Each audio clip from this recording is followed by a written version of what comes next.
Most people focus on chasing higher returns. They want to know which fund will grow faster, which strategy is going to beat the market, and what the next hot stock is going to be.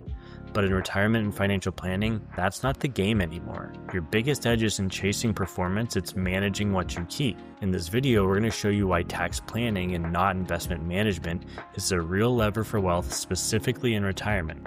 We'll break down how your withdrawal strategy, account sequencing, and tax-smart conversions can preserve more of your money than trying to squeeze out an extra 1% through investment returns. And before we dive in, my name's Ryan Knoll. I'm a certified financial planner and founder of Wealth Partners, a financial planning firm that helps clients nationwide make smart tax decisions in retirement. Let's jump into the video. I want to start this video with a practical example. We're going to have two retirees. Both are 65 years old. Both are going to have $1 million portfolio. We have investor A, who earns an average rate of return of 8%, and is really optimizing on trying to earn the best rate of return they possibly can. But they're not going to do any tax planning. They're going to withdraw from their traditional IRA. They're going to pay full income tax on those distributions. They're eventually going to get hit with really large required minimum distributions down the line as they progress and their account continues to grow. And they're going to have really high Medicare surcharges as a result of those higher required minimum distributions. But there's also investor B, who's going to earn a lower average rate of return, let's say 6.5%, but uses tax planning to their advantage. They withdraw strategically. They convert part of their IRA from traditional to Roth every year. They manage their taxable income, and they can successfully avoid those IRMAA Medicare surcharges every year. After 20 years, investor B actually will probably end up with a little bit more of after-tax money despite earning a lower rate of return than investor A, all because they kept more of what they made. That's the power of tax planning. It's not about beating the market. It's about beating unnecessary taxes. And we're going to go over an in-depth case study a little bit later on in the video that shows just that. So why do investment returns matter less in retirement? Well, when you're in the accumulation phase, namely in your 20s, 30s, 40s, and 50s, investment returns matter a lot. You're contributing regularly, and compound growth does most of the heavy lifting for you. But in retirement, things change. You're not contributing anymore, you're contributing significantly less. You're withdrawing a portion of your money, and that means sequence of returns risk, required minimum distributions, and tax drag all become much more important.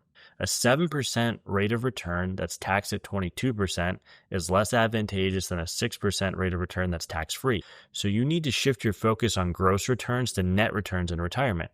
And often taxes are the biggest silent killer of a retirement plan. Now, to better understand where tax planning fits in, let's go over the three basic account types most retirements have.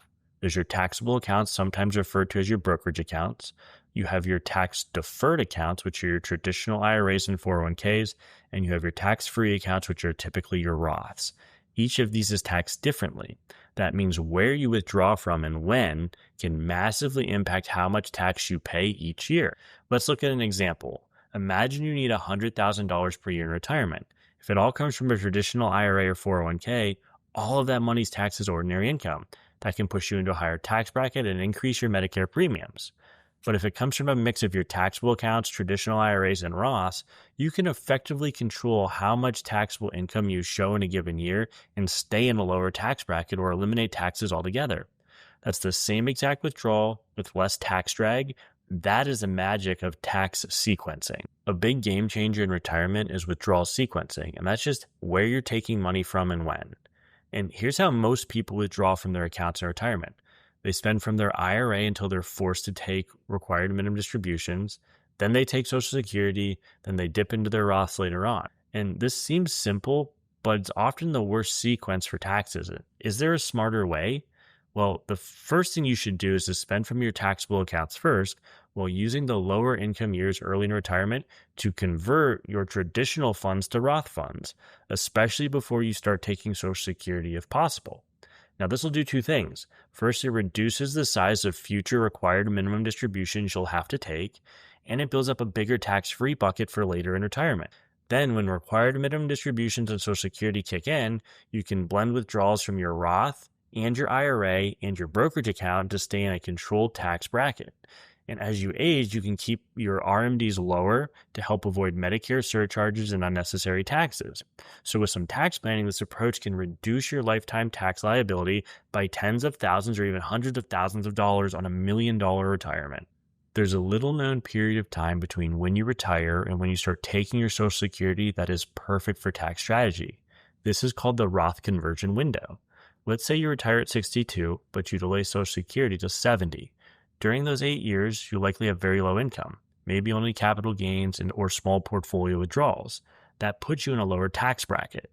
That's when you strike. You use this window to do partial Roth conversions of your traditional balances, just enough to fill up a low tax bracket like the 12 or 22% bracket. Yes, you're going to pay more in taxes now, but you'll save far more by shrinking your IRA, reducing future required minimum distributions, and avoiding Medicare income penalties. This is one of the most powerful tax moves available, and many retirees miss it completely, or they balk at paying more taxes early because they don't think it's going to save them more money. But let's go through an example. Let's say you're going to retire at 60 with $1 million in traditional accounts. Your required minimum distributions are going to start at age 73, assuming you're 60 right now, and they'll be roughly $103,000, assuming you're an 8% annually on your investments between now and when the government forces you to take those RMDs. By the time you reach age 82, just 9 years after you've started, those distributions are upwards of $200,000 and growing each year. That'll push you into higher tax brackets and force you to pay IRMAA surcharges for Medicare coverage. Now, if you take that same scenario, let's assume you start doing Roth conversions of $100,000 annually when you retire at age 60 until you start taking your Social Security at age 70. You'll have reduced your required minimum distributions to $61,000 at age 73, and you give yourself more flexibility because you will have a growing Roth bucket that can provide tax-free income. And that's not even the optimal solution. That's just better than doing nothing. If you want help finding your optimal solution, I would urge you to schedule a call through the link below. We can help plan your $1 million retirement in the most tax-efficient way possible, likely saving you hundreds of thousands of dollars in taxes over a 30-year retirement. Now, once you factor in Social Security and Medicare, it becomes even trickier. Your taxable income in retirement doesn't just affect your tax bill, it also affects how much of your Social Security will be taxable and how much you pay for your Medicare premiums via the IRMAA surcharges. Social Security becomes taxable up to 85% based on your provisional income, which includes your IRA withdrawals and half of that Social Security benefit plus some other additional items. And if your income crosses certain thresholds, your Medicare premiums can jump by hundreds or even thousands of dollars a year. If you're a married couple, I've seen it jump by as much as $4,000 to $5,000 in 1 year. That's why managing income in retirement is more important than maximizing investment return. You don't want to earn an extra $5,000 in gains if it costs you $2,000 more in Medicare premiums a year and puts you in a higher tax bracket. That's likely just to come out in the wash at the end of the year. So there's really no gain and you're pulling more money from a portfolio in order to end up in the same exact place. Taxable brokerage accounts now, they offer a really big hidden opportunity, especially when it comes to realizing your capital gain strategy and tax loss harvesting. Long-term capital gains are taxed at either 0, 15, or 20% depending on your income. So if you're in a 12% bracket, your long-term capital gains rate might be 0.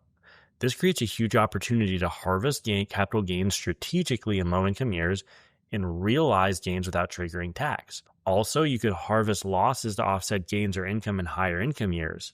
Again, this doesn't require higher returns, it just requires knowledge of the tax code and smarter planning. And having a brokerage account on the side that you can pull money from tax-free also allows you to pay the taxes due on your Roth conversions without having to pull money out of the Roth account. So if you're doing $100,000 a year, it's more optimal to take that $100,000 from your traditional to your Roth, get it in there, invest it, and pay the taxes from your taxable brokerage account. That way you're beefing up your Roth account more, which is even more tax-free money later on in retirement without having to do as much planning. Now, you might be sitting there thinking, Ryan, I have even more money in my retirement accounts than what you're even describing here, so I'm going to be in a high tax bracket no matter what. But that's even more reason to plan ahead. High-income retirees are more likely to hit higher RMD thresholds, pay IRMAA Medicare surcharges, and lose access to qualified deductions and credits when they file their taxes each year. But with a Roth conversion plan, smart charitable giving like utilizing qualified charitable distributions, and careful sequencing, you can control your taxable income in a way that protects more of your net worth. You don't have to eliminate taxes, you just need to avoid unnecessary taxes. And by avoiding unnecessary taxes, that's thousands of dollars more in your pocket every year. So let's simplify all of this by zooming out for a second. Let's say you have a portfolio that earns 7% per year, but you pay 25% in taxes on distributions. That nets out to around a 5.25% return annually. Now imagine if you planned ahead and you could reduce that tax burden to just 15%. Your net return just jumped to a little bit less than 6%. That's a 0.75% bump in after-tax return without taking on any more risk or changing your investment strategy. And over a 30-year retirement, that optimization equates to an extra $500,000 in your $1 million portfolio. And you did not have to take more risk. You did not have to work more. You just optimized your strategy to what the tax code legally allowed, all because you focused on tax efficiency, not chasing higher investment returns. Now for the final thoughts. Tax planning isn't flashy. It doesn't show up on your investment statement, but it often is the single biggest factor in determining how long your money lasts. At NavWealth Partners, this is the kind of planning we do each and every day for our clients. We coordinate your investments, your taxes, your withdrawals, and your legacy goals so your money actually works for you, not against you. If you want to understand how to keep more of what you earned, build a retirement strategy that fits your lifestyle, and reduce stress around required minimum distributions and taxes, let's chat. And even if you're not ready to chat today, make sure you like and subscribe to the channel. That way you can keep getting tax smart decisions delivered to your inbox every single week. Thank you so much for watching, and I'll see you in the next video.